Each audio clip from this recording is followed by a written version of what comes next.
Atalmış Uyghur Abdunum rayonunun Qorchaq raisi Shuhrat Zakir, Sharq Turkistondagi jazo lagerlariga qamalgan milliondan ortiq Uyg'urlarni tarbiyalab, uchur fan texnikadan xabardor layoqatli insonlardan chiqadiganligini aytdi.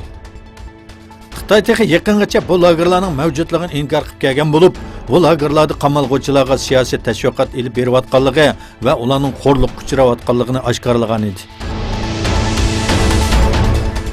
İyi Partiya raisi Meral Akşener xonim Türkiye Büyük Millet Meclisi grubu yığınında Şarkı Türkistan'ı unutmadı. O Şarkı Türkistan'daki Xitay zulümüge başka partiyalarning sukut qilayotganligini ayıplab mundaq dedi. Suriye üçün, Arakan üçün şapaşlab ketganlar Xitayning 2-4 tal pulini deb jim turdinglarmi dedi. Akşener yana Şarkı Türkistan yıldızımız, şerifimiz, dünya sukut qismi, biz herkes sukut qilmasligimiz kerak dedi. Başka adresi de Kadim Türk Yurdu, Doğu Türkistan. Doğu Türkistan meselesi milletimizin bağrında bir büyük yaradır.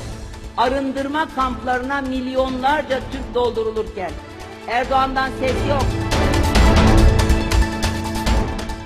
Malayziya Baş Ministri Mahathir Mohamad Xitoy bilan Amerika orasidagi savdo urushining Malayziyaga naf ib keldiganligini aytdi. Mahathir agar bu urushning bir ta'siri bor deyilsa, bu Xitoydagi Amerika mablag'larining Malayziyaga ko'chishi shaklida bo'ladi. Shuning uchun Amerika va Xitoy orasidagi savdo urushida foydaga erisha olishimiz mumkin dedi.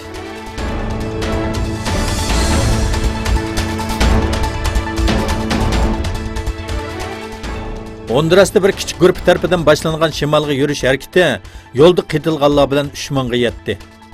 Ko'chman karvoni Guatemala chegarasidan o'tib, Amerika Qo'shma Shtatlariga qarab yo'lni davomlashtirmoqda.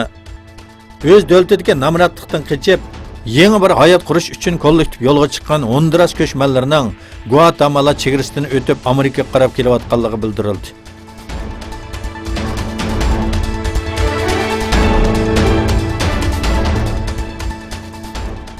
Amerika doiralari Eron inqilob muhofizatchilariga qarashli bo'lgan bir yarim qurolliq tashkilotni qo'llaganligi sababli kon va ishlab chiqarish shirkatlarini o'z ichiga olgan 20 Eron korxonasiga embargo yurgizganligini e'lon qildi. Amerika Moliya Ministrligi Eronda oldingi qatorda turadigan bir bankni bu tizimlikka kirgizganligini bildirdi.